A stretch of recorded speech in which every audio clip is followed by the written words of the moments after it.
A mushroom is the reproductive structure of a fungus, fulfilling the same role as an apple on a tree.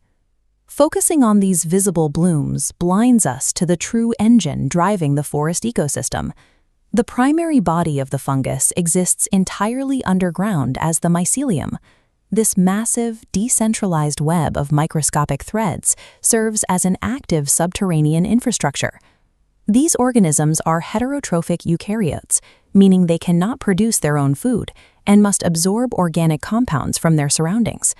Their structural integrity comes from rigid cell walls made of chitin, the same nitrogen-rich polysaccharide found in insect exoskeletons.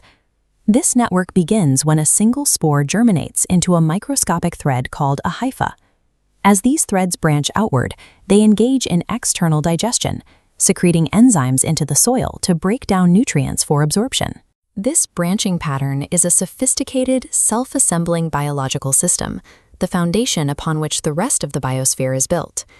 At the forest scale, this microscopic architecture creates the common mycorrhizal network. This occurs when fungal hyphae physically fuse with the root systems of different plants, linking the entire ecosystem together. This network facilitates a bidirectional trade of resources.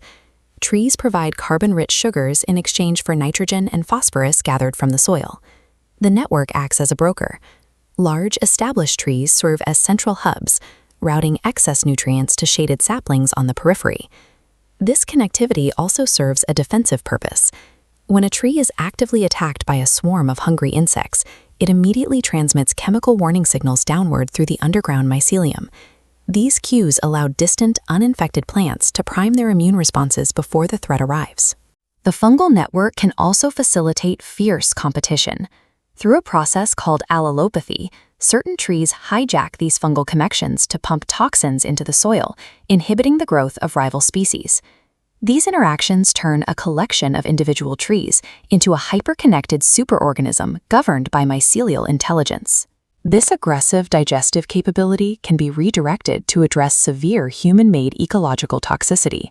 Through mycoremediation, fungi utilize non-specific enzymes to dismantle complex chemical structures.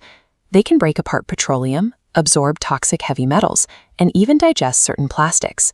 The oyster mushroom is highly effective for this bioabsorption. It rapidly colonizes contaminated areas, accumulating toxins and converting them into harmless biomass.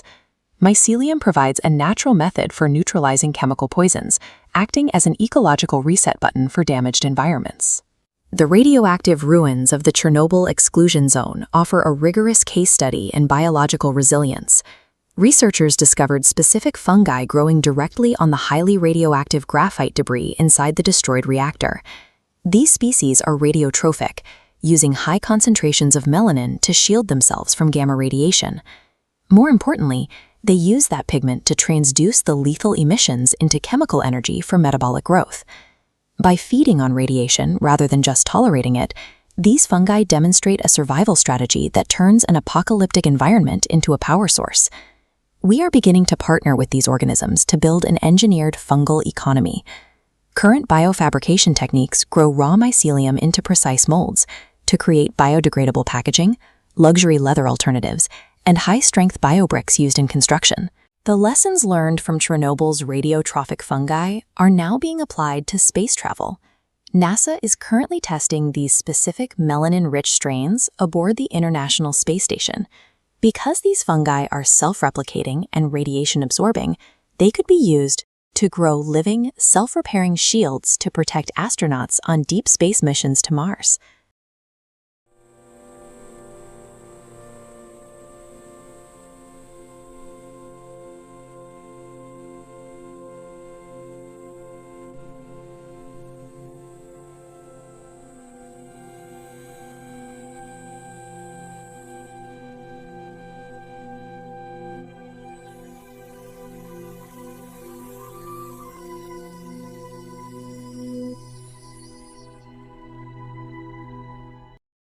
This generated video shows a microscopic, flagellated microbe swimming through a dark, prehistoric ocean.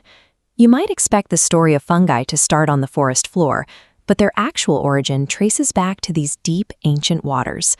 This animated phylogenetic tree maps out early evolutionary history. Notice how the plant kingdom veers off early on its own path. The line that continues represents a biological supergroup called Uniconta. This single branch strictly binds animals and fungi together. Following that timeline, the shared branch travels much further before finally dividing right here, roughly 800 to 900 million years ago. Because fungi share this deep biological lineage with us, they are significantly closer relatives to humans than they are to any plant. That shared DNA explains why fungi possess aggressive biological toolkits, like digestive acids and cellular armor, that plants completely lack. If we advance to the early Paleozoic era, about 450 million years ago, Earth's landmasses look like this sweeping footage. It is a harsh, solid rock environment, entirely devoid of soil or greenery. To survive here, early terrestrial life needed a way to extract nutrients directly from solid stone. This stylized diagram illustrates the microscopic mechanism fungi utilize to survive. They developed the ability to secrete powerful digestive enzymes directly onto the rock. You can see the enzyme shapes locking into and dissolving the rigid, geometric minerals into smaller, absorbable elements. As those dissolved minerals combined with natural erosion and organic particles, they formed a porous layer, Earth's very first soil. When early rootless land plants arrived, they physically attached themselves to these fungal networks to draw up the nutrients they couldn't reach on their own. Before plants could put down roots, fungi served as the planet's primary root system. They broke down the hostile geology and engineered the biological foundation that made all subsequent life on land possible. Fast forward to 250 million years ago. The Permian-Triassic extinction event struck the planet, wiping out 90% of all living species. This generated image visualizes the immediate aftermath on the surface. Global forests died off almost instantly, leaving the continents choked with massive, decaying timber and an immense volume of dead organic matter under an ashen sky. In the middle of this devastation, an ancient fungal species known as Reduviosporanites rapidly rose to total dominance. Instead of starving, the fungus consumed the rotting forests. It broke down the massive influx of dead biological matter and recycled crucial elements like carbon and nitrogen back into the devastated ecosystem. Extinction events act as fatal filters for apex predators and complex plants, but they function as an all-you-can-eat buffet for fungi. The Permian-Triassic extinction proved them to be Earth's premier scavengers. We see this survival mechanic repeats 65 million years ago. As this footage shows, the asteroid impact that killed the dinosaurs violently enveloped the atmosphere in a thick debris cloud, plunging the Earth into a massive nuclear winter. For the plant kingdom, this triggered a fatal chain reaction. Without sunlight, photosynthesis halted entirely. Herbivores starved, carnivores starved, and the terrestrial food chain collapsed. This split-screen diagram highlights the biological divide. On the left, the plant is severed from its solar power.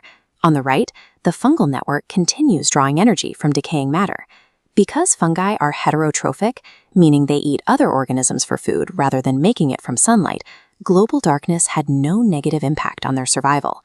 As the plant system on the left fades to black, the fungal network on the right rapidly multiplied. Fungi exploded in population, completely inheriting the darkened Earth, while other biological kingdoms perished or retreated underground. By bypassing the need for sunlight and feeding directly on death, fungi operate as the ultimate disaster-proof organisms. They are biologically hardwired to inherit and reset the planet whenever global ecosystems collapse.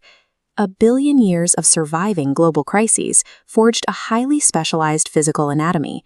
Zooming in on modern fungal biology reveals exactly how they endure these extremes. Unlike plants, which build their cell walls out of cellulose, fungi construct their architecture using a completely different biopolymer known as chitin. This microscopic split-screen view shows why that composition matters. On the left is the geometric lattice of a fungal cell wall. On the right is the carapace of a beetle. Chitin is the exact same rigid, durable material that forms the protective exoskeletons of insects. Equipped with this biological armor, fungal cells can physically penetrate dense wood, concrete, and solid rock, barriers that would instantly crush standard plant cells. This taxonomy chart outlines how that heavily armored toolkit diversified into the 4 major fungal phyla dominating the planet today: Chytridiomycota, Mucoromycota, Ascomycota, and Basidiomycota. The first 2 branches connect back to their ancient roots. Here we find the swimming aquatic spores of the deep past, alongside the common bread molds that aggressively colonize our food. The final 2 branches contain the highly advanced spore-bearing fruiting bodies. These include the cup fungi, the yeasts, and the traditional capped mushrooms we recognize in the forest. When we see a mushroom pushing its way through the dirt, we are observing the visible outpost of Earth's greatest terraforming network. Walk deep enough into certain forests after the sun sets, and you might spot a strange neon green light bleeding out of the rotting wood. In 382 BC, the Greek philosopher Aristotle recorded this phenomenon. He called it a cold fire, noting it lacked heat but thrived in damp environments. Across the globe, cultures built folklore around the glow.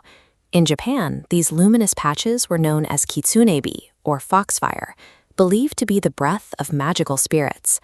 You can even spot that cultural legacy today in modern pop culture, heavily featured in Japanese entertainment and gaming. For thousands of years, humans stared at these glowing logs and saw magic, ghosts, or anomalies, completely missing the biological machinery operating right in front of them.